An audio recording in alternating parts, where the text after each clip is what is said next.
আপনারা শুনছেন অনু audio films. আজ আপনি শুনবেন মিলি ঘোষের কলমে দেবী ধূমাবতীর কোপ। গল্প শুনে ভালো লাগলে অবশ্যই আমাদের চ্যানেলটি সাবস্ক্রাইব করে বেল আইকন প্রেস করে রাখবেন এবং অবশ্যই আপনার মূল্যবান মতামত আমাদের কমেন্ট বক্সে জানাতে ভুলবেন না। একটি বিশেষ অনুরোধ, গল্পের পাইরেসি করবেন না এবং পাইরেসিকে সমর্থন করবেন না।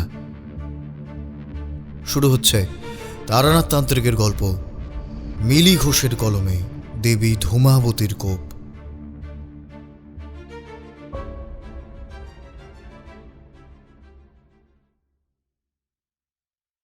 আজ অফিসে তেমন একটা কাজের চাপ ছিল না, তাই একটু তাড়াতাড়ি অফিস থেকে বেরিয়ে পড়েছিলাম। আমাদের অফিসের পাশেই একটা দারুণ কচুরির দোকান আছে, হারুদার কচুরির দোকান। হারুদার হাতের রান্নার কোনো জবাব নেই, তবে কচুরিটার স্বাদ যেন অন্য সব কিছুর স্বাদকে ছাপিয়ে গিয়েছিল। সুযোগ পেলেই সেখান থেকে গরম গরম কচুরি আর তার সাথে আলুর দম দিয়ে পেট পুজো সেরে নিতাম আমি আর আমার এক কলিগ সুব্রত। সুব্রত আমার থেকে বয়সে বছর পাঁচেকের ছোট হলেও আমাদের সম্পর্কটা ছিল একেবারে বন্ধুর মতো। আমি আর সুব্রত অফিস থেকে বেরিয়ে হারুদার দোকানে কচুরি আর আলুর দম খাচ্ছি, এমন সময় শুনতে পেলাম আমার সেই বহু পরিচিত কণ্ঠস্বর। আরে বিভূতি, সব কচুরি কি একাই খাবে নাকি? আমার জন্য একটু রেখো। পিছন ফিরে তাকাতেই দেখি আমার সামনে হাসি মুখে দাঁড়িয়ে রয়েছে কিশোরী। আমি অবাক হয়ে জিজ্ঞাসা করলাম, আরে কিশোরী যে, তা এখানে এই সময় কোনো কাজ ছিল নাকি? হ্যাঁ বিভূতি, এই সামনেই একটা অফিসে এসেছিলাম কাজের সূত্রে। এখন বাস ধরবো বলে দাঁড়িয়েছিলাম, তা হঠাৎ দেখলাম তোমরা অফিস থেকে বেরিয়ে এই দোকানে ঢুকলে, তাই আমিও চলে এলাম তোমাদের সঙ্গ দিতে। খুব ভালো করেছো, নাও নাও দুটো কচুরি খাও। হারুদা কচুরিটা যা বানায় না, একবার খেলে সারা জীবন মুখে লেগে থাকবে। এই হারুদা, এই দুটো কচুরি আর আলু দম দিও। হ্যাঁ। গরম কচুরিতে একটা কামড় দিয়ে কিশোরী বলল, আহ আচ্ছা বিভূতি, আজকে তো অফিস থেকে অনেক তাড়াতাড়ি বেরিয়ে পড়েছো, তা হাতে এখনও বেশ কিছুটা সময় আছে। হ্যাঁ, বলছিলাম যে চলো না একবার সেখানে যাওয়া যাক। কোথায় বলো তো? আরে বাবা, আমাদের সেই আড্ডার থেকে। আমি হেসে বললাম, ওহো বুঝেছি বুঝেছি, তারানাথের বাড়ির কথা বলছো তো? আরে হ্যাঁ রে বাবা, সেই কথাই বলছি। বেশ, তবে চলো, অনেকদিন সেখানে যাওয়াও হয়নি। আজ গিয়ে একটা ভালো গল্প শুনে আসা যাবে এখন। তা কচুরিটা কেমন লাগলো বলো? দারুণ দারুণ, সত্যি এই স্বাদ জীবনে ভোলার নয়। অনেক দোকানে কচুরি খেয়েছি ভায়া, তবে এই কচুরির স্বাদ যেন একেবারে আলাদা। আমি তো আগেই বলেছিলাম। নাও এখন তাড়াতাড়ি চলো, বাস ধরতে হবে। খাওয়া শেষ করে বলল কিশোরী, হ্যাঁ হ্যাঁ চলো। এই কিশোরী, একটু দাঁড়াও তো, ওই মিষ্টির দোকানটা থেকে তারানাথের জন্য রসগোল্লার সন্দেশ নেব। শুনেছি ওই দোকানের মিষ্টি নাকি খুব ভালো। কচুরির দাম মিটিয়ে আমি আর কিশোরী সেই মিষ্টির দোকানে গেলাম। সেখান থেকে রসগোল্লা আর সন্দেশ নিয়ে দুজনে বাস স্ট্যান্ডের দিকে এগিয়ে গেলাম। মিনিট পাঁচেক অপেক্ষা করার পরই বাস চলে এলো। আমরাও বাসে উঠে পড়লাম। গন্তব্য মটলেন। বাসে উঠে দুজনেই বসার জায়গাও পেয়ে গেলাম। কিশোরী বলল, এই বিভূতি, পাসিং শো এর কথাটা কিন্তু মনে রেখো, গতবার কিন্তু নিতে ভুলে গিয়েছিলাম। ঠিকই বলেছ কিশোরী, আগেরবার বেশ লজ্জায় পড়ে গিয়েছিলাম। আমাদের সামনে বসে তারানাথ তামাক খাচ্ছিলেন, সেবার পাসিং শো এর কথাটা একেবারে মনেই ছিল না। আজ আর ভুল হবে না, দেখে নিও। দুজনে মিলে এ কথা সে কথা বলতে বলতে বাস এসে পৌঁছলো মটলেনে। আমরা বাস থেকে নামলাম। মোড়ের মাথার বড় দোকানটা থেকে তারানাথের পাসিং শো এর একটা প্যাকেট কিনে নিল কিশোরী। তারপর আমরা দুজনে মিলে এগিয়ে চললাম তারানাথ তান্ত্রিকের বাড়ির উদ্দেশ্যে। তারানাথের বাড়িতে পৌঁছে দরজায় কড়া নাড়লাম। কয়েক মুহূর্ত পর চারি এসে দরজা খুলে দিল। আমাদের দেখে একগাল হেসে বলল, ওমা কাকা বাবুরা, আসুন আসুন, ভেতরে আসুন। বাবা একটু বেরিয়েছেন, এক্ষুনি চলে আসবেন। আপনারা ঘরে গিয়ে বসুন, আমি আপনাদের জন্য চা বানিয়ে আনছি। ভারী মিষ্টি স্বভাবের মেয়ে চারি, সেই ছোটবেলা থেকে ওকে দেখছি, তাই এখন আর সে আমাদের সামনে কথা বলতে ইতস্তত বোধ করে না। মিষ্টির প্যাকেটটা চারির হাতে দিয়ে আমি আর কিশোরী ঘরে ঢুকে একটা তক্তপোষের ওপর বসলাম। কিছুক্ষণ পর চারি এসে আমাদের চা মুড়ি মাখা দিয়ে গেল। আমরা খেতে শুরু করলাম। কিছুক্ষণ পরেই বাইরে থেকে তারানাথের কণ্ঠস্বর শুনতে পেলাম। কিরে মা, তোর কাকা বাবুদের চা দিয়েছিস তো? হ্যাঁ বাবা, আমি একটু আগে গিয়েই কাকাবাবুদের চা আর মুড়ি মাখা দিয়ে এসেছি। বাহ বাহ, খুব ভালো খুব ভালো। এবারে আমাকে একটু জল দে তো মা, পাটা ধুয়ে নি। হ্যাঁ বাবা, এক্ষুনি দিচ্ছি। মারে, আমাকেও এক কাপ চা দিস। হ্যাঁ বাবা, তুমি ঘরে গিয়ে বসো, আমি তোমার জন্য চা নিয়ে আসছি। হ্যাঁ ঠিক আছে মা। কাশতে কাশতে ঘরে ঢুকলেন তারানাথ তান্ত্রিক। আমাদের দেখে বললেন, কি ব্যাপার হে বিভূতি, কিশোরী, আজ এই অসময়ে? তোমরা তো রবিবার বা ছুটির দিন ছাড়া এদিকে তেমন আসো না। আমি বললাম, আগে না ঠাকুরমশাই, আজ অফিসে তেমন একটা কাজ ছিল না, রাস্তায় কিশোরীর সঙ্গে দেখাও হয়ে গেল, তাই ভাবলাম আপনার বাড়িতেই চলে আসি, একটা জমিয়ে গল্প শোনা যাবে। তা খুব ভালো করেছো। বলি তারানাথ তক্তপোষের ওপর বসে পড়লেন। কিশোরী তারানাথের জন্য আনা পাসিং শোয়ের প্যাকেটটা বের করে তারানাথের হাতে দিল। নিজের পছন্দের সিগারেট দেখে তারানাথের ঠোঁটের কোণে একটা হাসির ঝলক খেলে গেল। বুঝলাম তিনি মনে মনে বেশ খুশি হয়েছেন। প্যাকেট থেকে একটা সিগারেট বের করে তাতে অগ্নিসংযোগ করলেন তারানাথ। তারপর তাতে একটা শুকটান দিলেন। এমন সময় চার মিষ্টি নিয়ে ঘরে ঢুকলো চারি। চায়ের কাপটা তারানাথের দিকে এগিয়ে দিয়ে বলল, বাবা, এই নাও তোমার চা, আর এই যে মিষ্টিগুলো কাকাবাবুরা এনেছেন। মিষ্টিগুলো দেখে তারানাথ বললেন, বাবা, আজ একেবারে তেলে ভাজা ছেড়ে মিষ্টি নিয়ে এলে যে? আগে ঠাকুরমশাই, এগুলো ওই কলকাতার এক নামি দোকানের মিষ্টি। যদিও আমি কোনোদিন খাইনি, তবে শুনেছি এই দোকানের মিষ্টি নাকি খুব ভালো। বেশ বেশ, অনেক দিন ভালো মিষ্টি খাওয়া হয়নি। আর খাবার তেমন আর সামর্থ্যই বা কোথায়। এখন আর লোকজন এইসব তন্ত্র মন্ত্র আর তাবিজ মাদুলিতে খুব একটা বিশ্বাস করে না, তাই রোজগারও তেমন হয় না। মাঝে মাঝে কয়েকজন আসে হাত দেখাতে, কেউ আসে কুষ্ঠি বিচার করাতে। তাই দিয়েই যা রোজগার হয় তাতে কোনো রকমের দুবেলা দুমুঠো জুটে যায়, এই আর কি। তারানাথের কথায় মনটা বেশ ভারাক্রান্ত হয়ে উঠল। বললাম, এমনভাবে বলবেন না ঠাকুরমশাই, আমরা তো আছি আপনার পাশে। আপনার যখন যা প্রয়োজন হবে আপনি আমাদের বলবেন, আমরা তো আপনার পর নই ঠাকুরমশাই। তারানাথ বললেন, যাকগে সেসব কথা। তা এখন বলো, আজ কি গল্প শুনবে তোমরা? ঠাকুরমশাই, আপনি আজ আপনার পছন্দ মতো একটা গল্প শোনান। বেশ, তবে তাই হোক। হঠাৎ তারানাথ কাশতে শুরু করলেন। আমি তাড়াতাড়ি উঠে গিয়ে ঘরের কোণে রাখা কুঁজো থেকে জল গড়িয়ে তারানাথকে এনে দিলাম। আমার হাত থেকে জলের গ্লাসটা নিয়ে তারানাথ এক নিঃশ্বাসে সবটুকু জল খেয়ে নিলেন। বললাম, ঠাকুরমশাই, আপনার শরীরটা কি খারাপ? আরে না না বিভূতি, তেমন কিছুই হয়নি। এই শুধু মাঝে মাঝে একটু কাশি হচ্ছে, তাছাড়া আর কিছুই নয়। তাহলে বরং আজকে গল্প থাক না, আমরা না হয় আবার পরে একদিন এসে শুনে যাব। কি বলো কিশোরী? হ্যাঁ বিভূতি, ঠিকই বলেছো তুমি। ঠাকুরমশাই বরং এখন বিশ্রাম নিন। আমাদের বাধা দিয়ে তারানাথ বললেন, আরে বাবা, আমার জন্য এত ব্যস্ত হয়ে পড়ো না, কিচ্ছু হয়নি আমার। তোমরা বসো। আজ আমি তোমাদের আমার জীবনের একটা অদ্ভুত ধরনের অভিজ্ঞতার কথা শোনাবো। আশা করি তোমাদের খারাপ লাগবে না। মিষ্টির পাত্রটা আমাদের দিকে এগিয়ে দিয়ে বললেন, নাও, তোমরাই আগে শুরু করো।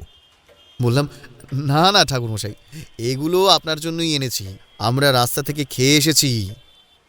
তা বেশ বেশ। এই বলে তারানাথ পাত্র থেকে একটা রসগোল্লা তুলে নিয়ে মুখে দিয়ে চিবোতে চিবোতে বললেন, আহ, কি স্বাদ! অনেকদিন পর এত ভালো একটা মিষ্টি খেলাম। কিশোরীর মুখের দিকে চোখ পড়তেই বুঝলাম ওর মনটা তখন কেবল রসগোল্লা রসগোল্লাই করছে। আমি ওকে আলতো করে একটা ধাক্কা দিয়ে ওর কানের কাছে মুখ এনে ফিসফিসিয়ে বললাম, কি হচ্ছে কি কিশোরী, কি হচ্ছে? তারানাথ আমাদের খেয়াল করেনি, তাই আমি পরিস্থিতি সামাল দেওয়ার জন্য তারানাথের দিকে তাকিয়ে তাড়াতাড়ি বললাম, নিন ঠাকুরমশাই, এবার আপনি আপনার গল্প শুরু করুন। তারানাথ বলতে শুরু করলেন, আমি আজ তোমাদের 10 মহাবিদ্যার 7ম মহাবিদ্যা দেবী ধূমাবতীর একটা গল্প শোনাব। এর আগে আমি তোমাদের 1ম এবং 2য় মহাবিদ্যা অর্থাৎ মা কালী এবং মা তারার কাহিনী শুনিয়েছিলাম। আশা করি নিশ্চয়ই তোমাদের মনে আছে। হ্যাঁ ঠাকুরমশাই, খুব ভালোভাবেই আমাদের মনে আছে। বেশ বেশ, তবে আজকে যে কাহিনী আমি তোমাদের শোনাতে চলেছি সেই কাহিনী কিন্তু সম্পূর্ণ আলাদা। দেবী ধূমাবতীর রূপ কিন্তু অন্যান্য দেবীদের থেকে সম্পূর্ণ ভিন্ন। তার বেশ একজন বিধবা নারীর মতো।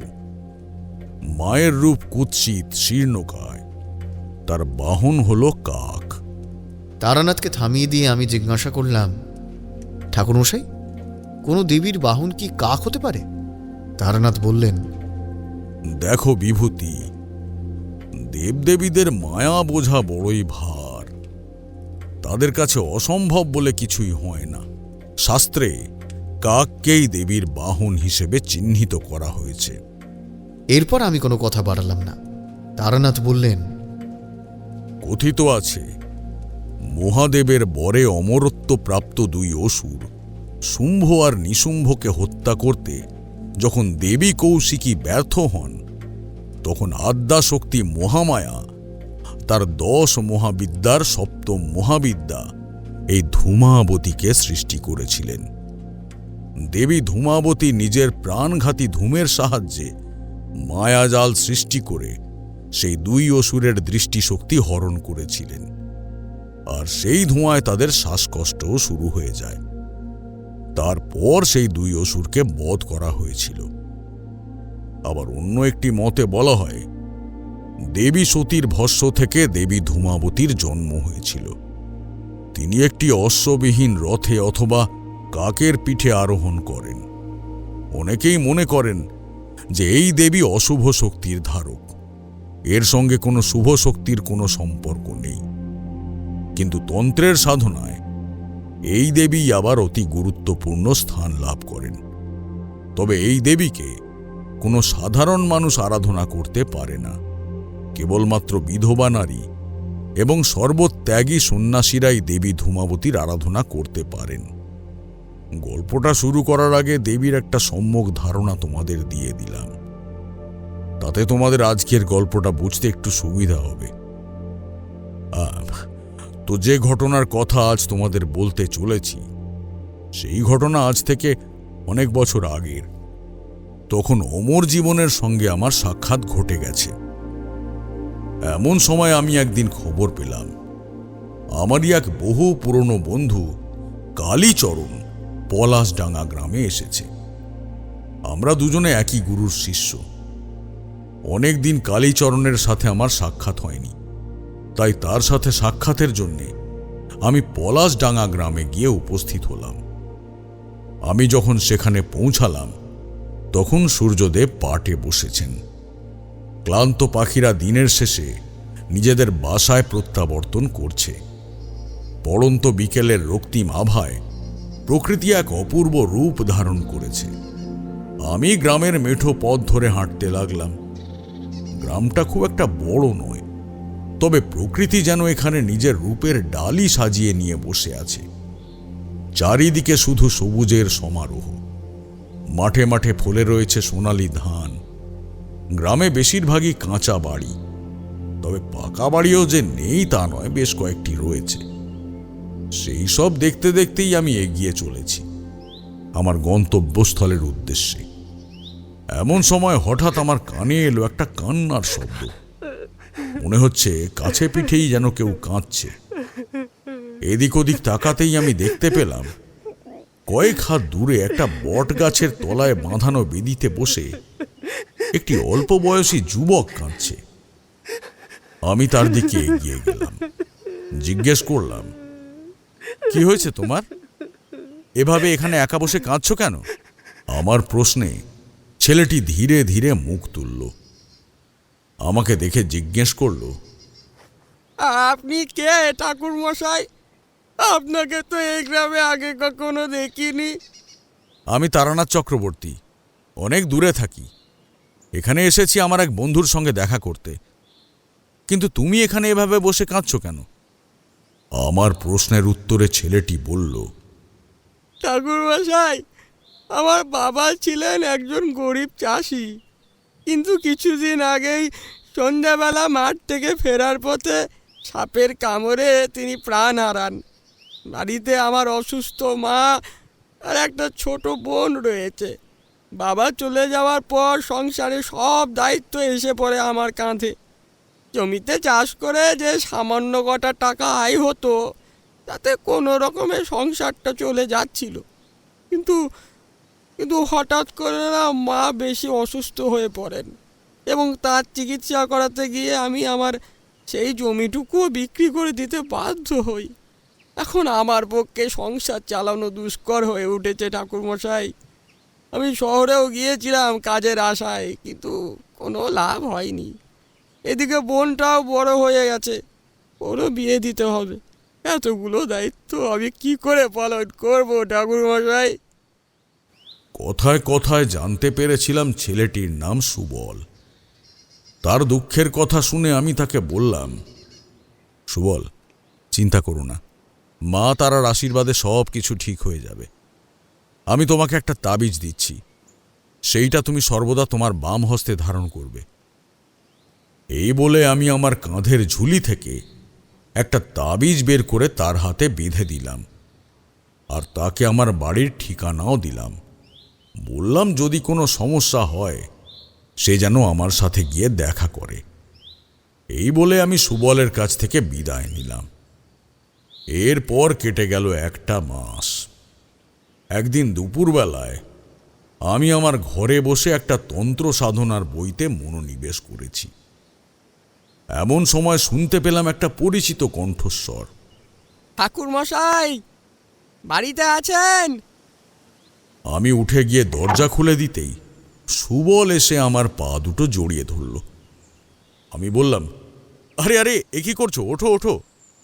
সে আবেগ জড়ানো কণ্ঠে বলল, ঠাকুরমশাই, আপনি তো ভগবান। আপনার দেওয়া সেই তাবিজ ধারণ করে আমার জীবনের সমস্ত বিপদ কেটে গেছে। আমার এক দাদা শহরে থাকতেন, তার দৌলতেই আমি কলকাতায় একটি কাজ পেয়েছি। বোনের জন্য খুব ভালো পাত্রও দেখেছি। সামনের অঘ্রাণে আমার বোনের বিয়ে ঠাকুরমশাই। আপাতত কলকাতাতে একটা ছোট বাড়িতে থাকছি। সামনের সপ্তাহে মা আর বোনকেও নিয়ে আসবো আমার কাছে। মায়ের ভালো জায়গায় চিকিৎসাও করাতে পারবো। এক নাগাড়ে সুবল কথাগুলো বলে গেল। আমি তাকে বললাম, আরে চলো আগে ভেতরে চলো, সেখানে শান্ত হয়ে বসে সব কথা বলো, ঠিক আছে? এতক্ষণ খেয়াল করিনি দরজার বাইরে আরো একটি ছেলে দাঁড়িয়ে রয়েছে। ছেলেটির বেশভূষা দেখে মনে হয় সে বেশ সম্ভ্রান্ত পরিবারের ছেলে। গৌর বর্ণ, ঠোঁটের ওপরে সরু কামানো গোঁফ, পায়ে দামি চুটি। তাকে দেখিয়ে সুবল আমাকে বলল, ঠাকুরমশাই, ও আমার বন্ধু কমলেশ। কমলেশ এসে আমার পায়ে হাত দিয়ে প্রণাম করল। আমি তাদের ঘরের ভিতরে এনে বসালাম। তারপর কুঁজো থেকে জল গড়িয়ে দুজনকে দিলাম। জল খেয়ে সুবল আমাকে বলল, ঠাকুরমশাই, ও আমার বন্ধু কমলেশ। আমি ওকে আপনার কাছে নিয়ে এসেছি। বেচারা বড় বিপদে পড়েছে। আমার দৃঢ় বিশ্বাস আপনি ওকে এই বিপদ থেকে উদ্ধার করতে পারবেন। আগে বিপদের কথাটা তো শুনি, তারপর বলবো যে এই বিপদ থেকে আমি ওকে উদ্ধার করতে পারবো কিনা। কমলেশের দিকে তাকিয়ে সুবল বলল, কিরে, বল ঠাকুরমশাইকে তোর সব কথা খুলে বল। দেখবি উনি ঠিক তোকে উদ্ধার করবেন। সুবলের কথা শুনে এবার কমলেশ দুই হাত জোড় করে ভয়ার্ত কণ্ঠে আমাকে বলল, ঠাকুরমশাই, ঠাকুরমশাই, আপনি আমাকে বাঁচান। এমনিতেই আমি এসব তন্ত্রে মন্ত্রে খুব একটা বিশ্বাস করি না, কিন্তু আমার বন্ধু এই সুবলের কাছ থেকে আপনার কথা শুনেছি। আপনার প্রতি ওর অগাধ বিশ্বাস। ওই একরকম আমাকে এখানে জোর করে নিয়ে এসেছে। জানি না কেন আপনাকে দেখে মনে হচ্ছে আপনি আমাকে এই বিপদ থেকে উদ্ধার করতে পারবেন। বেশ, তাহলে আমাকে বিপদের কথা বিস্তারিতভাবে বলো। হ্যাঁ ঠাকুরমশাই, আসলে এখন থেকে আপনাকে যে কথা শোনাতে চলেছি, জানি না সে কথা সাধারণ কোনো মানুষ বিশ্বাস করবে কিনা। যদিও সাধারণ মানুষের কাছে এই কথা বলার মতোও নয়। এ কথা একমাত্র সুবল ছাড়া আর কেউ জানে না। ও আমার সবথেকে প্রিয় বন্ধু, তাই ওর কাছে আমি কোনো কিছুই লুকোতে পারি না। ঠাকুরমশাই, আমরা দক্ষিণ কলকাতায় থাকি। আমরা 2 ভাই বোন। আমি ছোট, আমার দিদি আছে একজন, সে বিবাহিতা। গত মাসেই তার বিবাহ সুসম্পন্ন হয়েছে। তার শ্বশুরবাড়ি গ্রামে। দিদি নিজেই একটি ছেলেকে পছন্দ করে তাকে বিবাহ করেছে। বাবা মাও তাতে কোনো আপত্তি করেনি। গত সপ্তাহেই দিদি আমাদের বাড়িতে এসেছে। জামাইবাবু এসেছিলেন দিদিকে রেখে, তিনি ফিরে গেছেন। যখন দিদি এসেছিল তখন সব কিছু স্বাভাবিকই ছিল, কিন্তু 2 দিন পর থেকেই দিদির আচার আচরণ কেমন যেন বদলে যেতে থাকে। আমার দিদি এমনিতেই খুব শান্তশিষ্ট, নম্র স্বভাবের মেয়ে। সবার সাথেই হাসি মুখে কথা বলতো। ওর ব্যবহারের জন্য ওকে সবাই খুব ভালোবাসত। কিন্তু এখানে আসার পর থেকেই ধীরে ধীরে দিদির স্বভাব এতটাই উগ্র আর ভয়ঙ্কর হয়ে উঠতে থাকে যে আপনাকে সেটা বলে বিশ্বাস করাতে পারবো না ঠাকুরমশাই। সবসময় কেমন একটা উগ্র মেজাজ নিয়ে থাকে। তার সাথে কথা বলতে গেলে দিদি তাকে অকথ্য ভাষায় গালাগালি করে। আর ওর চেহারাতে যেন একটা অদ্ভুত পরিবর্তন আসছে ঠাকুরমশাই। আমার অমন সুন্দরী দিদি কেমন যেন কুৎসিত হয়ে যাচ্ছে। আর অদ্ভুত বিষয় কি জানেন ঠাকুরমশাই, জামাইবাবু বেঁচে থাকা সত্ত্বেও দিদি সাদা কাপড় পরে ঘুরে বেড়ায় ঠাকুরমশাই। সাদা কাপড়। কমলেশ যখন এই কথাগুলো আমাকে বলছিল, তখন আমি লক্ষ্য করলাম ওর কানের নিচে একটা ক্ষত চিহ্ন। দেখে মনে হচ্ছে কেউ যেন ওকে নিজের ধারালো নখ দিয়ে আঁচড়ে দিয়েছে। আমি কমলেশকে জিজ্ঞেস করলাম, তোমার কানের নিচেই ক্ষতটা কিসের? আমার কথায় কমলেশ কয়েক মুহূর্ত চুপ করে রইল। তারপর ধীরে ধীরে বলল, ঠাকুরমশাই, দিদি আঁচড়ে দিয়েছে। কমলেশের কথা শুনে আমি বেশ অবাক হয়ে গেলাম। বললাম, সে কি, কেন? সেদিন আমি দিদির কাছে গিয়েছিলাম এটা জানার জন্য যে তার কি হয়েছে, কেন সে এমন করছে। দিদি আমাকে খুব ভালোবাসতো, কিন্তু সেদিন আমার প্রশ্নের উত্তরে দিদি প্রথমে আমাকে অকথ্য গালিগালাজ করতে শুরু করলো, আর শেষ পর্যন্ত আমাকে নখ দিয়ে এরকমভাবে আঁচড়ে দিল। তখনই আমি ছুটে ওর ঘর থেকে বাইরে বেরিয়ে আসি। না হলে হয়তো আমার কি হাল করতো কে জানে। দিদির এমন আচরণে আমরা সবাই খুব আতঙ্কে রয়েছি ঠাকুরমশাই। জামাইবাবুকেও খবর দিয়েছিলাম। তিনি এসে দিদির এই অবস্থা দেখে আবার বাড়ি ফিরে গেছেন, আর বলে গেছেন দিদি যতদিন সুস্থ না হবে ততদিন দিদিকে নিজের বাড়িতে ফিরিয়ে নিয়ে যাবেন না। এখন আমরা কি করব ঠাকুরমশাই? কিভাবে আমি আবার আমার সেই আগের দিদিকে ফিরে পাবো? আপনি আপনি আপনি দয়া করে একটু বলুন ঠাকুরমশাই। কথাটা বলেই অঝোর ধারায় কাঁদতে শুরু করল কমলেশ। আমি তাকে সান্ত্বনা দিয়ে বললাম, আরে চিন্তা করো না, তুমি আবার তোমার দিদিকে আগের রূপেই ফিরে পাবে। আমি তোমার সঙ্গে তোমাদের বাড়িতে যাব। সেখানে গেলে তবেই আমি পুরো বিষয়টা ভালোভাবে বুঝতে পারব। কমলেশ আবেগাপ্লুত হয়ে বলল, সত্যি বলছেন ঠাকুরমশাই? আপনি যাবেন আমাদের বাড়িতে? নিশ্চয়ই, তোমরা একটু অপেক্ষা করো, আমি এক্ষুনি তৈরি হয়ে আসছি। আমি ঘরে গিয়ে ধুতি পাঞ্জাবি পরে তৈরি হয়ে নিলাম। তারপর আমার ঝুলিটা কাঁধে নিয়ে বেরিয়ে পড়লাম কমলেশ আর সুবলের সাথে। মিনিট কয়েকের মধ্যেই একটা বাস পেয়ে আমরা তাতে উঠে পড়লাম। কমলেশদের বাড়িতে যখন প্রবেশ করলাম তখন সন্ধ্যা হয়ে গেছে। এটা বাইরে থেকে দেখি বোঝা যাচ্ছে যে এটা কোনো ধনী ব্যক্তির বাড়ি, কিন্তু সেখানে পা রাখার সাথে সাথেই আমি আমার বিশেষ ক্ষমতা বলে বুঝতে পারলাম যে এই বাড়িকে ঘিরে রয়েছে কোনো এক অলৌকিক শক্তি। না, এই শক্তি কিন্তু কোনো অপশক্তি নয়, তবে অলৌকিক। আর সঙ্গে সঙ্গে আমাদের কানে এলো অনেকগুলো কাকের কর্কশ ডাক। আমি দেখলাম বাড়ির চারপাশে বসে রয়েছে সারি সারি কালো রঙের কাক। কেউ বা গাছের ডালে, কেউ বা বাড়ির উঠোনে, কেউ আবার ছাদের কার্নিশে। আমি তো খুব অবাক হয়ে গেলাম, এই সময় এত কাক এখানে কোথা থেকে এলো? কি এমন আছে এখানে? বিষয়টা আমার ঠিক বোধগম্য হলো না। সেই কাকগুলোর কর্কশ ডাকে আমাদের মাথার ভেতরটা যেন বোঁ বোঁ করতে লাগলো। আমি কমলেশকে জিজ্ঞেস করলাম, কমলেশ, এত কাক তোমাদের বাড়িতে কোথা থেকে এলো? কমলেশ বলল, জানি না ঠাকুরমশাই, কদিন ধরেই দেখছি আমাদের বাড়ির চারিদিকে সারাদিন ধরে শুধু সারি সারি কাক বসে রয়েছে, আর কোনো পাখি এখানে আসে না। আগে আমাদের বাগানের এই গাছগুলোতে কত পাখি এসে বসতো, সকালবেলায় মা পাখিদের খেতে দিত, কিন্তু এখন ওরা আর আসে না। শুধু এই কাকগুলো এখানে এসে বসে থাকে আর সারাদিন ওই কর্কশভাবে ডাকতেই থাকে। এদের ডাকে আমাদের প্রাণ একেবারে ওষ্ঠাগত হয়ে উঠেছে।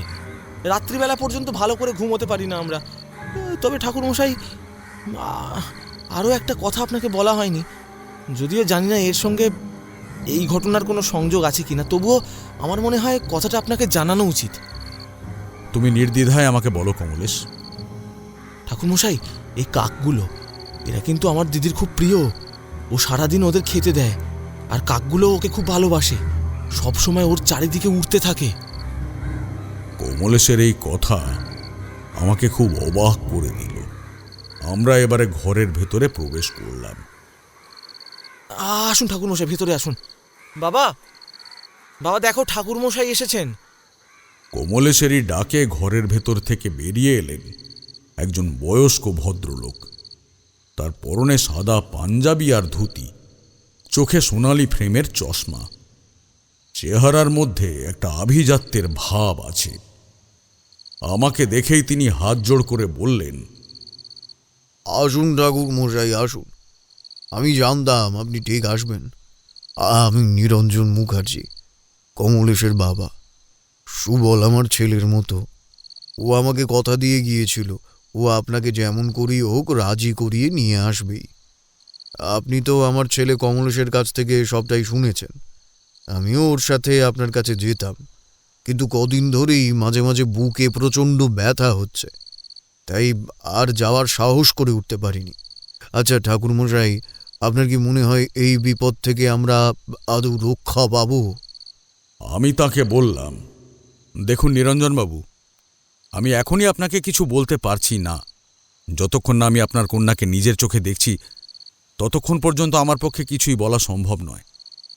তবে আমি আপনাকে কথা দিচ্ছি, আপনাদের এই বিপদ থেকে মুক্ত করার জন্যে আমি আমার যথাসাধ্য চেষ্টা করব।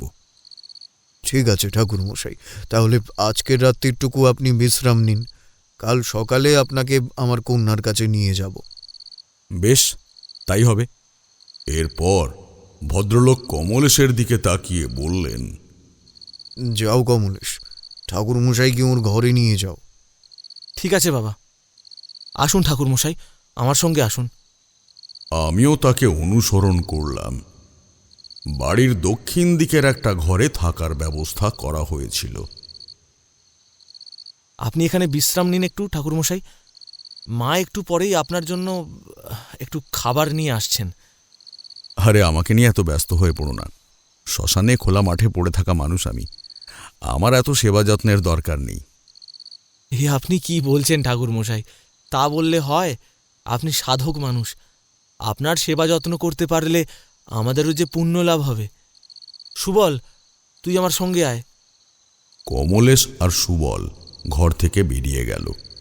কিছুক্ষণ পরেই কমলেশের মা আর একজন দাসী খাবারের পাত্র নিয়ে ঘরে ঢুকলেন। কমলেশের মা বললেন, নে সুলতা, খাবারগুলো ঠাকুরমশাইয়ের সামনে সাজিয়ে দে। মেয়েটিও তাই করল। আমার সামনে পঞ্চ ব্যঞ্জন সাজিয়ে দিল। ভাত, ডাল, শুক্তো, ভাজা, তরকারি, 2 রকমের মাছ, চাটনি, পাঁপড়, মিষ্টি, পায়েস, কত কিছু। কমলেশের মা বললেন, নিন ঠাকুরমশাই, বেশি কিচ্ছু করতে পারিনি, বুঝতেই তো পাচ্ছেন বাড়ির কি অবস্থা। আপাতত এইটুকু দিয়েই আপনার সেবা করছি, দয়া করে গ্রহণ করুন ঠাকুরমশাই। আমি লজ্জিত হয়ে বললাম, কি বলছেন? এইটুকু কি বলছেন মা? এ তো বিশাল আয়োজন, এত খাবার কি আমি খেতে পারবো? না না ঠাকুরমশাই, মোটেও বেশি কিছু নয়। সব কিছু যদি স্বাভাবিক থাকতো, এর থেকে আরো অনেক বেশি কিছু দিয়ে আপনার সেবা করতাম, কিন্তু বুঝতেই তো পারছেন বাড়ির যা অবস্থা। আমি খেতে শুরু করলাম। খাওয়া দাওয়া শেষ করে বিছানায় শুয়ে একটু বিশ্রাম নিচ্ছিলাম। এমন সময় কমলেশ ঘরে এসে ঢুকল। জিজ্ঞেস করল, ঠাকুরমশাই, এখানে আপনার কোনো অসুবিধা হচ্ছে না তো? খাওয়া দাওয়া ঠিক মতো করেছেন তো? আমি একটু কাজে ব্যস্ত হয়ে পড়েছিলাম, তাই আসলে আসতে পারিনি। আমি ঈষৎ হেসে বললাম, হ্যাঁ হ্যাঁ, আমি পেট পুড়ে খেয়েছি। আমাকে নিয়ে এত চিন্তা করো না, এখানে আমার কোনো অসুবিধা হচ্ছে না। ঠিক আছে ঠাকুরমশাই, তাহলে এখন আপনি বিশ্রাম নিন। যদি আপনার কিছু প্রয়োজন হয় আমাদের ডাকতে কিন্তু দ্বিধাবোধ করবেন না। বেশ বেশ, আমার এখন আর কোনো কিছুর প্রয়োজন নেই, তুমি তোমার কাজ করতে পারো। ঠিক আছে ঠাকুরমশাই, তবে আমি আসি। হ্যাঁ এসো। সেদিন রাতে আমি মা কালীর নাম জপ করে শুয়ে পড়লাম, কিন্তু মধ্যরাতে হঠাৎ আমার ঘুমটা ভেঙে গেল কাকের কর্কশ ডাকে। মনে হচ্ছে যেন পৃথিবীর সমস্ত কাক একসঙ্গে ডেকে চলেছে। আমি উঠে জানলার কাছে এলাম। বাইরে চোখ পড়তেই দেখলাম অন্ধকারে কে যেন একটা হেঁটে চলে যাচ্ছে। যদিও তাকে ভালো করে আমি দেখতে পেলাম না, তবে মনে হলো যেন কোনো মহিলা। কিন্তু এত রাতে এখান দিয়ে কে চলে গেল? আর কাকগুলো হঠাৎ একসঙ্গে এভাবে ডাকছেই বা কেন? আমি কিছুই বুঝতে পারলাম না। হঠাৎ কি মনে হতে আমি দরজা খুলে বাড়ির বাইরে বেরোলাম, আর তারপরে এদিক ওদিক দেখতে লাগলাম। ঠাকুরমশাই, এত রাতে আপনি বাইরে? পিছন থেকে একটা পরিচিত কণ্ঠস্বর শুনেই আমি তাকিয়ে দেখি নিরঞ্জন বাবু দাঁড়িয়ে আছেন। আমি তাকে জিজ্ঞেস করলাম, এ কি নিরঞ্জন বাবু, আপনার শরীর যে ভালো নয়, এত রাতে আপনি বাইরে কি করছেন? এখনো ঘুমোননি? ঘুম কি আর আসে ঠাকুরমশাই? মেয়েটার যা অবস্থা, তাতে কি আমরা বাবা মায়েরা নিশ্চিন্তে ঘুমোতে পারি? বলুন তো ঠাকুরমশাই। আমি বুঝতে পারছি আপনার মনের অবস্থা, কিন্তু এই সময় যে আপনাদেরও শক্ত থাকতে হবে নিরঞ্জনবাবু, ভেঙে পড়লে যে চলবে না। ঠাকুরমশাই, আমার মেয়েটার কি হলো বলুন তো? ওর কি কোনো কারণে মাথা খারাপ হয়ে গেল? এদিকে জামাই বাবা বলে গেছে যে মেয়ে সুস্থ না হলে ওকে বাড়িতে নিয়ে যাবে না। এখন আমরা যে কি করব তা একমাত্র ঈশ্বরই জানেন। তা আপনি এত রাতে বাইরে, কোনো সমস্যা হয়েছে ঠাকুরমশাই? না না, কোনো সমস্যা হয়নি। আসলে হঠাৎ কাকগুলো এত বিশ্রীভাবে ডাকতে শুরু করলো যে আমার ঘুমটাই ভেঙে গেল। আর তখনই দেখলাম যে বাইরে দিয়ে কে যেন হেঁটে চলে গেল, তাই তাকে দেখার জন্যই বাইরে বেরিয়েছিলাম। হ্যাঁ, আপনি ঠিকই বলেছেন ঠাকুরমশাই। কাকগুলো এত বিশ্রীভাবে সারাদিন ডাকতে থাকে যে মাঝে মাঝে মনে হয় এই বাড়ি ছেড়েই পালিয়ে যাই। আমাদের বাড়িতে যে কি হচ্ছে আমি কিছুই বুঝতে পারি না ঠাকুরমশাই।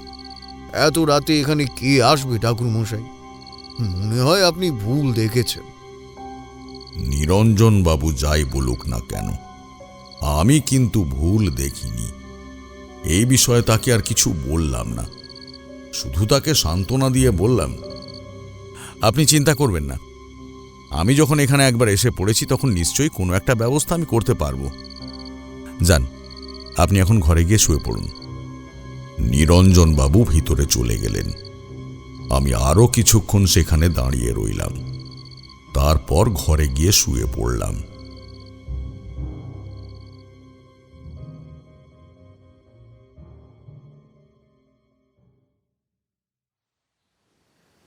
পরের দিন সকালে উঠে আমি আমার নিত্য পূজা এবং প্রাণায়াম সেরে নিজের ঘরে বসেছিলাম। কিছুক্ষণ পর এই বাড়ির ভৃত্য হরি সে এসে সকালের খাবারটা দিয়ে গেল, আর বলে গেল যে একটু পরেই কর্তামশাই অর্থাৎ নিরঞ্জনবাবু এসে আমাকে ওনার কন্যার কাছে নিয়ে যাবেন। আমিও তাড়াতাড়ি খেয়ে নিয়ে অপেক্ষা করতে লাগলাম তার জন্য। কিছুক্ষণ পরেই তিনি এলেন, বললেন, আসুন ঠাকুরমশাই, আমার সাথে আসুন। আমার কন্যা সুরঞ্জনা বাড়ির ছাদে রয়েছে, আপনাকে ওখানেই নিয়ে যাই। তবে সে কিন্তু আপনাকে অকথ্য ভাষায় গালিগালাজ করতে পারে। সে করুক, তাতে আমার কোনো অসুবিধা নেই নিরঞ্জনবাবু, কিন্তু তার সাথে দেখা করে আমাকে কথা বলতেই হবে। না হলে আমি কিছুই বুঝতে পারবো না।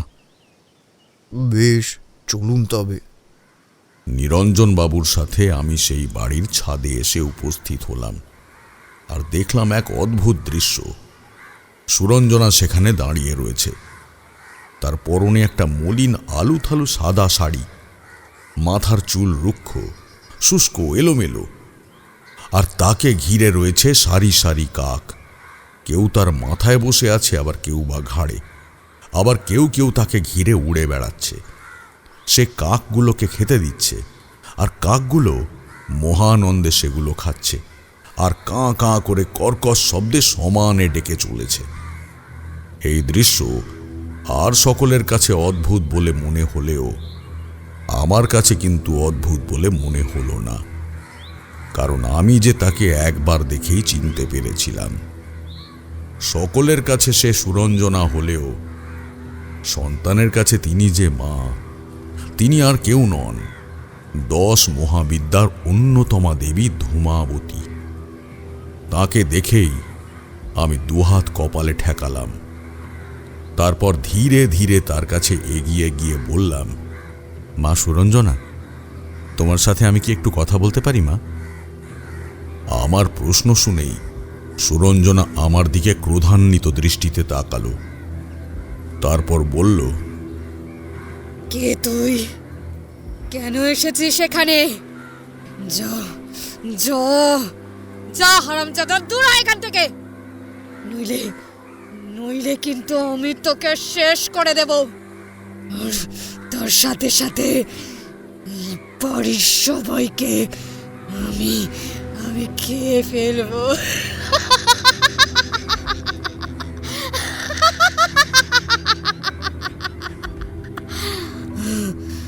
বড় খিদে আমার, বড় খিদে। যা যা বলছি, দূর হ এখান থেকে। মাগো, মা তুমি আমাকে যতই গালিগালাজ করো মা, তাতে আমি তোমাকে ছেড়ে যাব না। সন্তান কি কখনো মাকে ছেড়ে চলে যেতে পারে? আমি যে তোমার সন্তান মা, মা তো সন্তানকে শাসন করতেই পারে। তাই বলে কি সন্তান কখনো মায়ের কাছ থেকে দূরে গিয়ে থাকতে পারে? আমিও তোমার কাছেই থাকবো মা, তোমাকে ছেড়ে আমিও কোথাও যাব না। আমার কথা শুনে সুরঞ্জনা আরও রেগে গেল, বলল, কি? যাবি না? তুই যাবি না? তবে তবে মর, তুই মর। এই বলে সে কাকগুলোকে যে ভাত দিচ্ছিল সেই ভাত আমার দিকে ছুঁড়ে মারতে লাগলো। নিরঞ্জন বাবু বললেন, ঠাকুরমশাই, চলে আসুন আমার সাথে। এরপর ও আরও যে কি করবে তা একমাত্র ওই জানে। এই বলে তিনি আমাকে নিয়ে ঘরে চলে এলেন। আমি বললাম, নিরঞ্জন বাবু, আপনাদের আমার বিশেষ কিছু কথা বলার আছে। বেশ ঠাকুরমশাই, বলুন না। বলবো, তবে তার আগে আপনি আপনার স্ত্রী এবং পুত্রকে এখানে উপস্থিত হতে বলুন। আপনাদের সবার সামনেই আমি এই কথাগুলো বলতে চাই। ঠিক আছে ঠাকুরমশাই, আপনি একটু অপেক্ষা করুন, আমি এক্ষুনি ওদের ডেকে দিচ্ছি। নিরঞ্জন বাবু তার স্ত্রী এবং পুত্রকে ডেকে নিয়ে এলেন। তাদের সঙ্গে সুবলও এলো। আমি তাদের বললাম, আমি আপনাদের মেয়ে সুরঞ্জনাকে দেখলাম। কথাটা শুনেই নিরঞ্জন বাবুর স্ত্রী জিজ্ঞেস করলেন, কেমন দেখলেন ওকে ঠাকুরমশাই? ওর কি কোনো রোগ হয়েছে, নাকি সবাই যেটা বলছে সেটাই সত্যি? ওর বোধহয় মাথাটাই খারাপ হয়ে গেছে। না মা, সুরঞ্জনার মাথা খারাপ হয়নি। আসলে আপনারা হয়তো জানলে অবাক হবেন যে আপনাদের কন্যা সুরঞ্জনার উপর দেবী ধূমাবতীর কুদৃষ্টি পড়েছে, আর তার প্রভাবেই সে এমন আচরণ করছে। দেবী ধূমাবতী? তিনি আবার কোন দেবী ঠাকুরমশাই? দেবী ধূমাবতী আদ্যাশক্তি মহামায়ার একটি বিশেষ রূপ। তবে এই দেবী কিন্তু কলহপ্রিয়া। আজ আপনারা সুরঞ্জনার যে রূপ দেখছেন তা কিন্তু প্রকৃতপক্ষে সুরঞ্জনার রূপ নয়, দেবী ধূমাবতীর রূপ। কিন্তু এখন প্রশ্ন হলো এই যে এই দেবীর কুদৃষ্টি কিভাবে পড়ল সুরঞ্জনার উপরে। আচ্ছা, এই বিষয়ে কি আপনারা কেউ আমাকে অবগত করতে পারেন?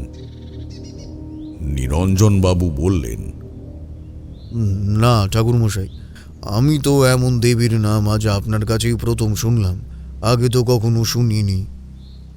দেখলাম ওনার স্ত্রী কিছু যেন একটা ভাবছেন।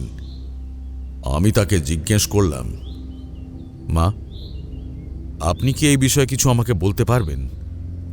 আরও কয়েক মুহূর্ত ভেবে নিয়ে তিনি আমাকে বললেন, ঠাকুরমশাই, আমার যতদূর মনে পড়ছে আমি এই দেবীর নাম কোথাও একটা শুনেছি, তবে কোথায় যে শুনেছি সেটাই হ্যাঁ হ্যাঁ ঠাকুরমশাই, আমার মনে পড়েছে।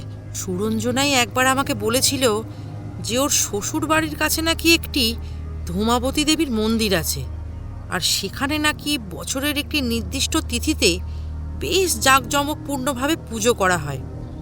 এই পুজো করে একজন পুরোহিত এবং তার সঙ্গে থাকেন একজন বিধবা বৃদ্ধা মহিলা। ভদ্রমহিলার কথা শেষ হবার সঙ্গে সঙ্গেই রান্নাঘর থেকে নানা রকম অদ্ভুত শব্দ আসতে লাগলো। মনে হচ্ছে কেউ যেন রান্নাঘরের বাসনপত্র এবং অন্যান্য সমস্ত জিনিস ছুঁড়ে ছুঁড়ে ফেলছে। নিরঞ্জনবাবুর স্ত্রী উঠে দৌড়ে সেই দিকেই চলে গেলেন। কিছুক্ষণ পরেই তিনি আবার ফিরে এলেন। দেখলাম তার চোখে মুখে আতঙ্ক। তিনি এসে আমাদের বললেন, ঠাকুরমশাই, আপনি শীঘ্রই দেখবেন, চলুন, সুরঞ্জনা আবার কি করছে। আমরাও উঠে রান্নাঘরের দিকে গেলাম। সেখানে পৌঁছতেই দেখি সুরঞ্জনা রান্নাঘরের সমস্ত বাসন, মশলার ডিবে, আনাজপাতি সব ছুঁড়ে ছুঁড়ে মাটিতে ফেলছে আর প্রচণ্ড ক্রোধে গর্জন করে চলেছে। আমি তাকে বললাম, মা, তুমি এমন কেন করছো? মা, শান্ত হও, শান্ত হও মা, শান্ত হও। সুরঞ্জনা ক্রোধে গর্জন করতে করতে বলল, না না, আমি শান্ত হব না, আমি শান্ত হব না। আমার খিদে পেয়েছে, বড্ড খিদে পেয়েছে, খুব খুব খিদে পেয়েছে আমার। তাড়াতাড়ি আমাকে খেতে দে, নাহলে আমি তোদের সবাইকে খেয়ে ফেলবো, সবাইকে। দে দে দে দে দে দে আমায় খেতে দে আমায় খেতে দে। আমি আমার গলা থেকে রুদ্রাক্ষের মালাটা খুলে নিয়ে গিয়ে সেটা সুরঞ্জনার কপালে স্পর্শ করালাম আর মুখে একটা মন্ত্র জপ করতে লাগলাম। ধীরে ধীরে সুরঞ্জনা শান্ত হয়ে ভূমিতে লুটিয়ে পড়ল। কমলেশ তাড়াতাড়ি এগিয়ে এসে ওর দিদিকে ধরে ফেলল। আমি বললাম, যাও কমলেশ, তোমার দিদিকে ঘরে গিয়ে শুইয়ে দাও। কমলেশ আর সুবল দুজনে মিলে সুরঞ্জনাকে তুলে নিয়ে ঘরে গিয়ে বিছানায় শুইয়ে দিল। আমরাও ঘরে চলে এলাম। বাবা, দেখো তো এই ছবিটা কার? কিছুই তো বুঝতে পারছি না, কি অদ্ভুত এই ছবিটা। কমলেশের কথায় নিরঞ্জনবাবু ছেলের হাত থেকে ছবিটা নিয়ে ভালো করে দেখলেন, কিন্তু তিনি কিছুই বুঝতে পারলেন না যে সেটা আসলে কার ছবি। আমি বললাম, নিরঞ্জনবাবু, যদি কিছু মনে না করেন আমি কি একবার ছবিটা দেখতে পারি? নিশ্চয়ই ঠাকুরমশাই, এই নিন। তার হাত থেকে ছবিটা নিয়ে তাতে একবার দৃষ্টি নিক্ষেপ করেই চমকে উঠলাম। ছবিতে একজন ময়লা কাপড় পরা শীর্ণকায় দীর্ঘাকৃতি বিশিষ্ট পাণ্ডুবর্ণা বিধবা মহিলা একটি অশ্ববিহীন রথের উপর বসে রয়েছেন, আর তার পাশে রয়েছে কয়েকটি ভয়ঙ্কর সুন্দর কালো কাক, আর সেই মহিলার হাতে রয়েছে একটি কুলো আর অন্য হাতে বরাভয় মুদ্রা। আমি কমলেশকে জিজ্ঞেস করলাম, কমলেশ, এই ছবি তুমি কোথা থেকে পেলে? ঠাকুরমশাই, এই ছবিটা দিদির বালিশের তলায় ছিল। ছবিটা দেখে আমার বড় অদ্ভুত লাগলো, তাই আপনাদের কাছে দেখতে নিয়ে এলাম। খুব ভালো করেছো কমলেশ, এতক্ষণে আমার কাছে সবটা পরিষ্কার হলো। তবুও কিছু একটা খটকা তো থেকেই যাচ্ছে। কিন্তু ঠাকুরমশাই, এটা কার ছবি? হ্যাঁ, দেবী ধূমাবতীর। আমার কথা শুনে সেখানে উপস্থিত সবাই অবাক হয়ে একে অপরের মুখের দিকে তাকালো। আমি বললাম, নিরঞ্জনবাবু, আপনার কন্যা সুরঞ্জনা নিশ্চয়ই ওর শ্বশুর বাড়ির কাছে সেই ধূমাবতী দেবীর মন্দিরে গিয়েছিল, তাও অসুচি অবস্থায়। তাই আপনার কন্যার ওপর ধূমাবতী দেবীর কোপ দৃষ্টি পড়েছে, কারণ সেই মন্দিরে বিধবা নারী আর সর্বত্যাগী সন্ন্যাসী ছাড়া কেউই প্রবেশ করতে পারে না। নিরঞ্জনবাবু অসহায় হয়ে পড়ে আমাকে জিজ্ঞাসা করতে লাগলেন যে কিভাবে দেবীর কোপ দৃষ্টি থেকে রক্ষা পাওয়া যায়। আমি বললাম, চিন্তা করবেন না নিরঞ্জনবাবু, আমি নিশ্চয়ই এর একটা বিহিত করব। আপনারা এখন ঘরে যান। সবাই যে যার ঘরে চলে গেল। সুরঞ্জনা তখনও নিজের ঘরে ঘুমোচ্ছে। ঘুম ভেঙে গেলে সে যে আবার কিরূপ ধারণ করবে তা কেবল সেই জানে। সবাই যে যার নিজের কাজে ব্যস্ত হয়ে পড়লেন। আমিও আমার নিজের ঘরে চলে এলাম। সেই দিন দুপুরে খেতে বসে ঘটল আরেকটা কাণ্ড। আমি আর সুবল একসাথে খেতে বসেছি, কিন্তু বেশ কিছুক্ষণ বসে থাকার পরেও খাবার কিন্তু এলো না।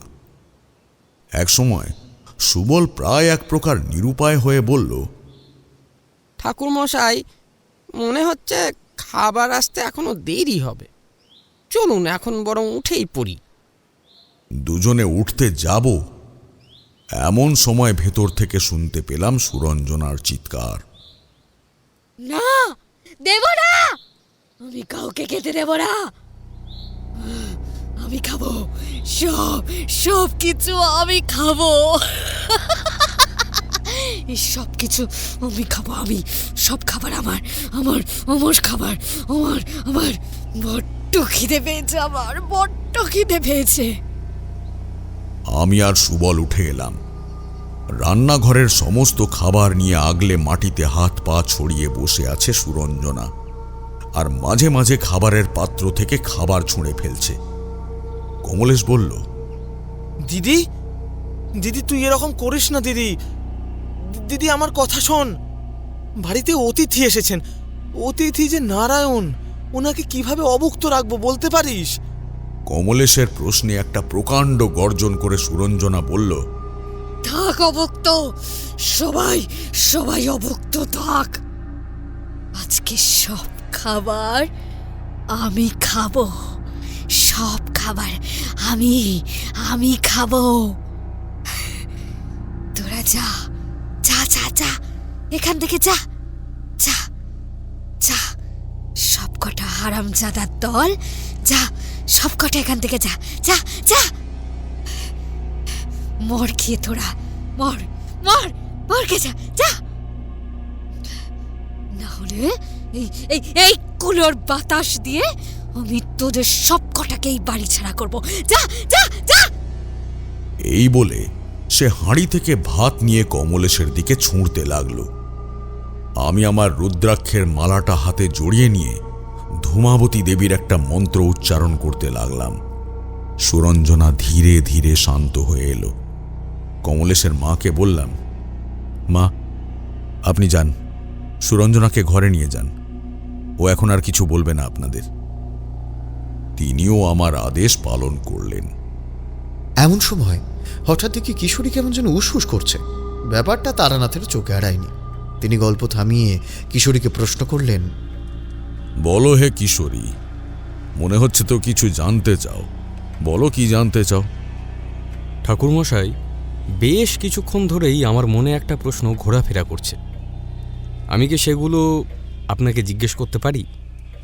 অবশ্যই। আচ্ছা ঠাকুরমশাই, আপনি বললেন যে ধূমাবতী দেবী দশমহাবিদ্যার সপ্তম মহাবিদ্যা। যদি তাই হয়, তাহলে এই দেবী সর্বদা বিধবাদের বেশে থাকেন কেন? কারণ স্বয়ং ভোলানাথ তো তাঁর স্বামী। প্রশ্নটা তুমি খুব ভালোই করেছ কিশোরী। তাহলে শোনো। একদিন দেবী পার্বতী প্রচণ্ড ক্ষুধার্ত হয়ে বারংবার মহাদেবের কাছে আহারের জন্য প্রার্থনা করছিলেন, কিন্তু মহাদেব তাকে কোনো আহার দিলেন না। ক্ষুধার তীব্র জ্বালা সহ্য করতে না পেরে এক সময় পার্বতী ক্রোধে মহাদেবকেই ভক্ষণ করলেন। আর ঠিক সেই মুহূর্তেই ঘটল একটা অত্যাশ্চর্য ঘটনা। পার্বতীর শরীরের ভেতর থেকে মহাদেব ধোঁয়ার আকারে বাইরে বেরিয়ে এলেন এবং বললেন, আমি ব্যতীত এই জগতে আর কোনো পুরুষ নেই, আর তুমি ব্যতীত এই জগতে আর কোনো নারী নেই। কিন্তু যেহেতু পার্বতী তার স্বামী মহাদেবকে ভক্ষণ করেছেন, তাই সেই মুহূর্ত থেকে তিনি শাঁখা সিঁদুর পরিত্যাগ করেছিলেন এবং বিধবার বেশ ধারণ করেছিলেন। তাই সেই দেবী পার্বতীর আর এক রূপ ধূমাবতী দেবী সর্বদা বিধবার বেশে বিরাজ করেন আর সর্বদা ক্ষুধা তৃষ্ণায় জর্জরিত থাকেন।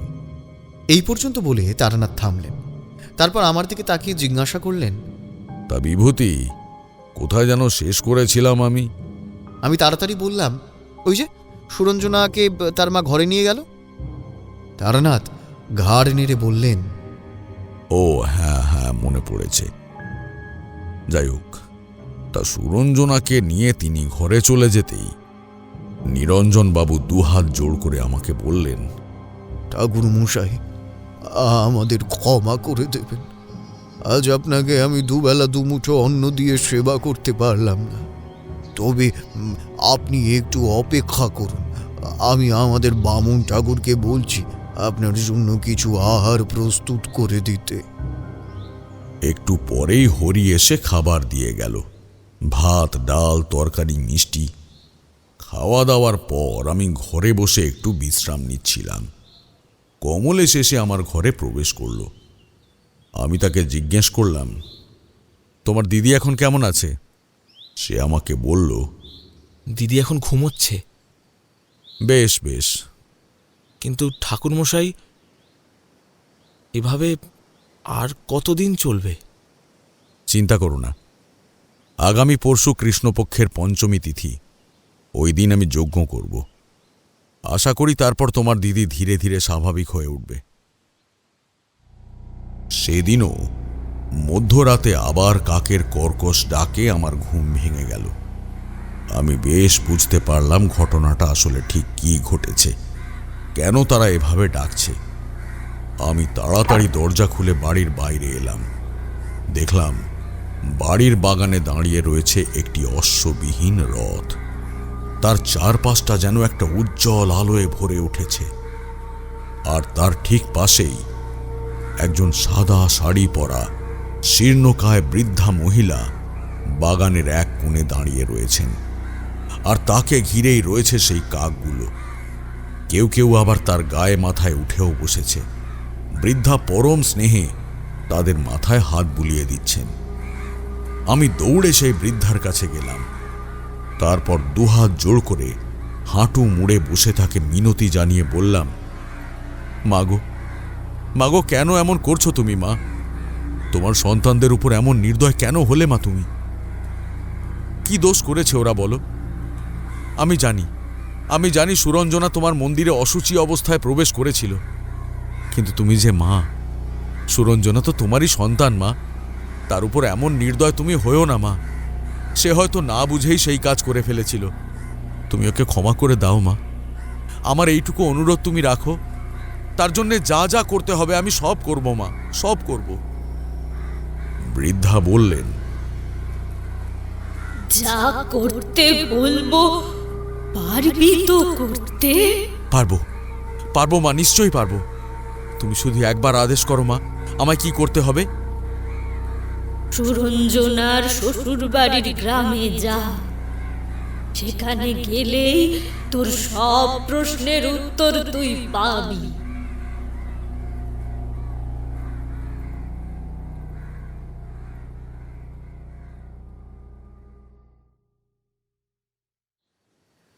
পরের দিন সকালে আমি কমলেশের বাবাকে ডেকে বললাম, নিরঞ্জনবাবু, আমি তো আপনাকে আগেই বলেছি যে আপনার কন্যা সুরঞ্জনার ওপর দেবী ধূমাবতীর কোপ দৃষ্টি পড়েছে। তবে আমার আরও কিছু প্রশ্নের উত্তর জানতে হবে। আমাকে আজই একবার সুরঞ্জনার শ্বশুরবাড়ির গ্রামে যেতে হবে। আপনি সেই ব্যবস্থা করুন। আমার কথা শুনে নিরঞ্জনবাবু যেন একটু চমকে উঠলেন, কিন্তু পরক্ষণেই নিজেকে যথাসম্ভব সামলে নিয়ে বললেন, কেন ঠাকুর মশাই, সেখানে আপনার কি কাজ? সেইখানেই লুকিয়ে আছে সব রহস্য। এই কারণেই আপনার কন্যার এইরূপ অবস্থা হয়েছে। নিরঞ্জনবাবু কয়েক মুহূর্ত যেন কিছু একটা ভাবলেন, তারপর বললেন, ঠিক আছে ঠাকুর মশাই, আমি কমলেশকে বলছি, ওই আপনাকে সেখানে নিয়ে যাবে। নিরঞ্জনবাবু কমলেশকে ডেকে বললেন, বাবা কমলেশ, তুমি এক্ষুনি একবার ঠাকুর মশাইকে সোলাপুর গ্রামে নিয়ে যাও। মিনিট পাঁচেকের মধ্যেই আমি আর কমলেশ তৈরি হয়ে বেরিয়ে পড়লাম সোলাপুর গ্রামের উদ্দেশ্যে। বিকেলের মধ্যেই সেখানে পৌঁছে গেলাম। প্রথমেই গেলাম সেই ধূমাবতী দেবীর মন্দিরে। যদিও সেখানে কমলেশকে নিয়ে গেলাম না, কারণ সংসারী মানুষদের সেই মন্দিরে প্রবেশ করা নিষিদ্ধ। সেখানে গিয়ে মাকে প্রণাম করে তার কাছে আমার মনের প্রার্থনা জানালাম। কিন্তু একটা বিষয় আমাকে খুব অবাক করল। মন্দিরের চারিদিকে ছড়িয়ে রয়েছে ভাত, মাছের কাঁটা, মাংসর হাড় ইত্যাদি। আমার বুঝতে অসুবিধে হলো না যে দেবী ধূমাবতীকে কেউ এইসব দিয়ে জাগ্রত করেছে। কিন্তু কে সে? এই মন্দিরের পুরোহিত নাকি অন্য কেউ? আমি মন্দির থেকে বেরিয়ে এসে কমলেশকে নিয়ে গ্রামের মানুষদের কাছে খোঁজ নিলাম সেই মন্দিরের পুরোহিতের। পুরোহিত এবং তার সঙ্গে যে বিধবা মহিলাটি ওই মন্দিরে পুজো করেন তার সাথেও দেখা হয়ে গেল। আমি তাদের জিজ্ঞেস করলাম, কেন আপনারা দেবী ধূমাবতীকে জাগ্রত করলেন? প্রথমটায় তারা কোনো উত্তর দিতে না চাইলেও শেষে তারা সব কথা স্বীকার করলেন। সেই দিন তাদের কাছ থেকেই জানতে পেরেছিলাম যে সেই বৃদ্ধা মহিলা যৌবনকালে এক যুবককে ভালোবেসেছিলেন। যুবকটি কোনো কারণে শহর থেকে সোলাপুর গ্রামে এসেছিল। সেখানে দুজনের মধ্যে একটা সম্পর্ক তৈরি হয়।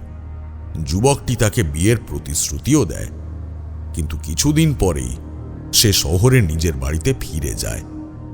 আর কখনোই সে ওই গ্রামে ফিরে আসেনি। এরপর কেটে যায় প্রায় একটা বছর। বৃদ্ধার বাবা মা নিজেদের একমাত্র কন্যার বিবাহ স্থির করে ফেলেন। যদিও সেই বিবাহে মেয়েটির কোনো মত ছিল না, কিন্তু শেষে এক প্রকার বাধ্য হয়েই সে তার বাবা মায়ের পছন্দ করা পাশের গ্রামের একটি ছেলেকে বিবাহ করতে বাধ্য হয়। বছরখানেক আগে হঠাৎ একদিন তার স্বামী অসুস্থ হয়ে মারা যান। এর কয়েকদিন পরেই হঠাৎ একদিন এই পুরোহিত তাকে খবর দেন যে সেদিনের সেই যুবকটিকে তিনি এই গ্রামে দেখেছেন।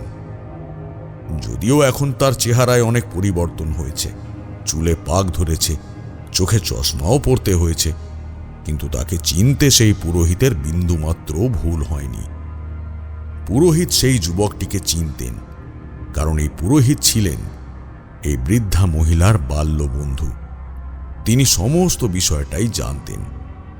খোঁজ নিয়ে জানা যায় যে সেই যুবকটি এই সোলাপুর গ্রামেই তার একমাত্র কন্যার বিবাহ স্থির করেছেন। তখন থেকেই সেই বৃদ্ধা সিদ্ধান্ত নেন যে তিনি ওই যুবকের পরিবারকে শেষ করে দেবেন। তার ওপর হওয়া সমস্ত অবিচারের প্রতিশোধ তিনি নেবেন। এরপর তিনি এই পুরোহিতের সাথে আলোচনা করে সিদ্ধান্ত নেন যে দেবী ধূমাবতীকে জাগ্রত করে ওই পরিবারের ওপর তিনি দেবীর কোপ দৃষ্টি বর্ষণ করাবেন, কারণ দেবী ধূমাবতী বিধবা নারীদের প্রতি বিশেষভাবে সদয় হন। এরপর তিনি মন্দিরে এসে দেবীকে জাগ্রত করেন, আর বিবাহের পর সুরঞ্জনার সাথে পরিচয় করে তাকে একদিন এই মন্দিরে নিয়েও আসেন। বেচারি সুরঞ্জনা তখন জানত না যে এই মন্দিরে তার প্রবেশ করা নিষেধ।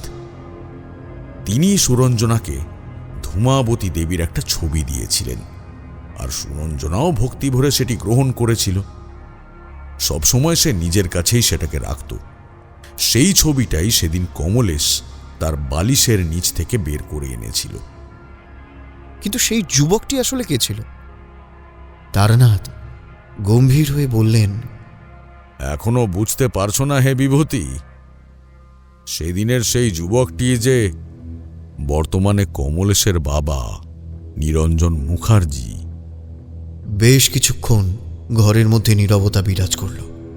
তারানাথ নিজেই সেই নীরবতা ভঙ্গ করলেন।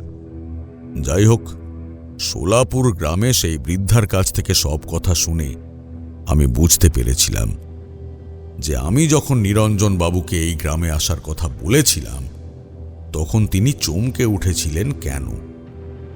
তা বৃদ্ধার কাছ থেকে আমি সব কথা শুনে তাকে অনুরোধ করলাম তিনি যেন তার এই প্রতিশোধ স্পৃহা দমন করেন। সুরঞ্জনা বা তার পরিবারের তো কোনো দোষ ছিল না। দোষী যদি কেউ হয়েই থাকেন তাহলে তা কেবলমাত্র নিরঞ্জন মুখার্জি। তাহলে বিনা দোষে কেন তারা শাস্তি পাবে? কিন্তু বৃদ্ধা আমার কোনো অনুরোধই রাখলেন না। অবশেষে এক প্রকার নিরুপায় হয়ে আমরা আবার নিরঞ্জন বাবুর বাড়িতে ফিরে এলাম। সেইখানে এসে তাকে আলাদা ঘরে ডেকে সব কথা আমি খুলে বললাম, যেগুলো সেই বৃদ্ধার কাছ থেকে আমি জেনে এসেছি। সব শুনে নিরঞ্জন বাবু বেশ কিছুক্ষণ মাথা নিচু করে চুপ করে বসে রইলেন। তারপর কুণ্ঠিত স্বরে বললেন, ঠাকুর মশাই, আমি জানি আমি খুব বড় একটা ভুল করেছি। আমি কিন্তু সরমাকে কষ্ট দিতে চাইনি, কিন্তু বাবা মার কাছে ওর কথা বলতেই তাঁরা আমাদের সম্পর্কটা মেনে নিতে চাননি। সরমা গ্রামের মেয়ে, আমাদের এই শহরে আদব কায়দার সঙ্গে সে বিশেষ পরিচিত ছিল না, তাই সে এই মুখার্জি বাড়ির বউ হওয়ার উপযুক্ত নয়। এই বলে তারা আমাকে নিজেদের পছন্দের মেয়ের সাথে বিয়ে দিয়ে দেন। কিন্তু দেখুন ঠাকুর মশাই, ভাগ্যের কি খেলা, আমার কন্যা সুরঞ্জনাও সেই সোলাপুর গ্রামেরই একটি ছেলেকে ভালোবাসলো। যদিও আমি আমার বাবা মার মতো এই বিয়েতে আপত্তি করিনি, কিন্তু প্রথমে একটু ইতস্তত বোধ করেছিলাম গ্রামে যেতে গিয়ে, কারণ সরমা যে ওই গ্রামেই থাকতো। যদিও শেষ পর্যন্ত আমি সেখানে গিয়েছিলাম, আর সেখানে আমার সরমার সাথে দেখাও হয়েছিল, কিন্তু সে আমাকে দেখে রাগে ঘৃণায় মুখ ফিরিয়ে নিয়েছিল। হয়তো ঠিকই করেছিল ঠাকুর মশাই, যে ভুল আমি করেছি তার যে কোনো ক্ষমা হয় না ঠাকুর মশাই। নিরঞ্জন বাবুর গলা ভারী হয়ে এলো। তিনি আর কিছু বললেন না। আমি আগামীকাল যজ্ঞে বসব।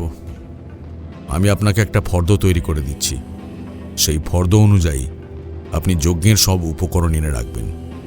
আর এই যজ্ঞ কিন্তু বাড়িতে হবে না, কারণ দেবী ধূমাবতী শ্মশানচারিণী। আপনাদের নিকটস্থ শ্মশানে গিয়ে আমি এই যজ্ঞ করব। ঠিক আছে ঠাকুর মশাই, তবে আপনার কাছে আমার একটি বিশেষ অনুরোধ আছে। বলুন, কি অনুরোধ?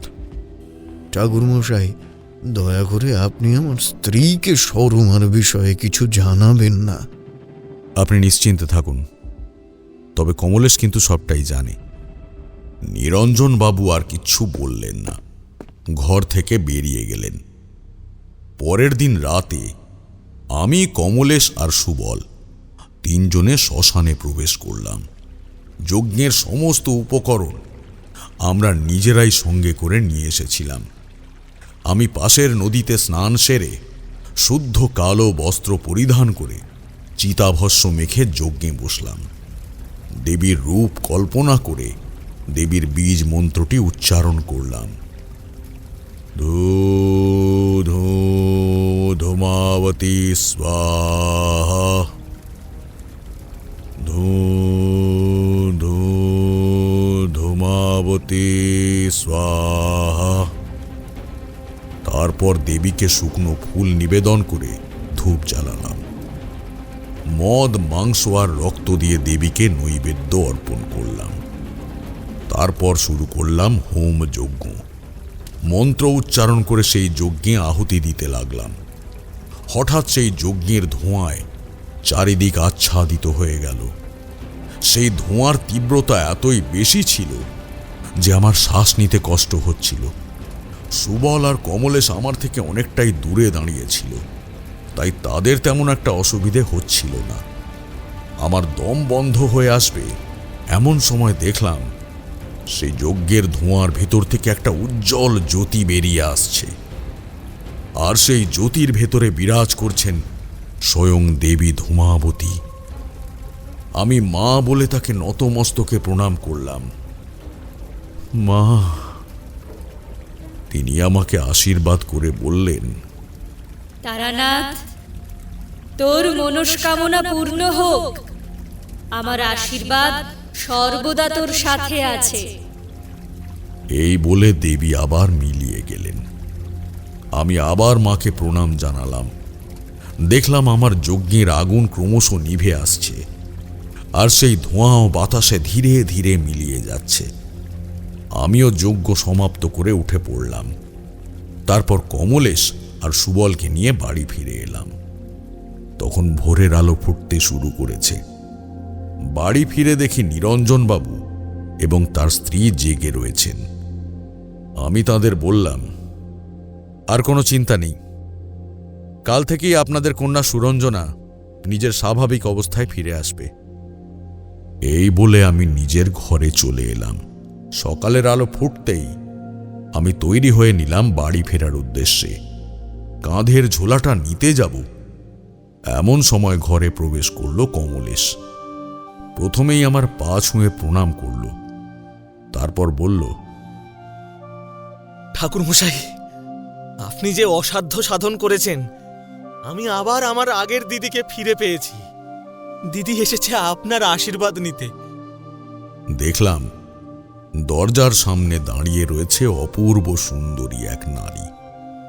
এইবার সে এগিয়ে এসে আমায় প্রণাম করল। আমিও তাকে আশীর্বাদ করলাম। নিরঞ্জনবাবু এবং তার স্ত্রী আমাকে বারবার ধন্যবাদ জানাতে লাগলেন। আমি বললাম, নিরঞ্জনবাবু, এখানে আমার কাজ শেষ, এবার আমাকে ফিরতে হবে। এরপর আমি সকলের কাছ থেকে বিদায় নিয়ে বাড়ি ফিরে এলাম। এই পর্যন্ত বলে তারানাথ তান্ত্রিক থামলেন। আমরাও এতক্ষণ মন্ত্রমুগ্ধের মতো তারানাথের গল্প শুনছিলাম। আজকের গল্পটা যেন অন্য দিনের থেকে সম্পূর্ণ আলাদা ধরনের ছিল। গল্পের শেষেও আমাদের মুখে কোনো কথা ফুটল না। তারানাথ বললেন, কি হে বিভূতি, কিশোরী, কেমন লাগলো তোমাদের আজকের গল্পটা? তারানাথের কথায় আমাদের যেন ঘোর কাটল। সমস্বরে বললাম, দারুণ ঠাকুরমশাই, দারুণ। এরপর আমরা তারানাথ তান্ত্রিককে প্রণাম জানিয়ে তার কাছ থেকে বিদায় নিয়ে বাড়ির পথে পা বাড়ালাম।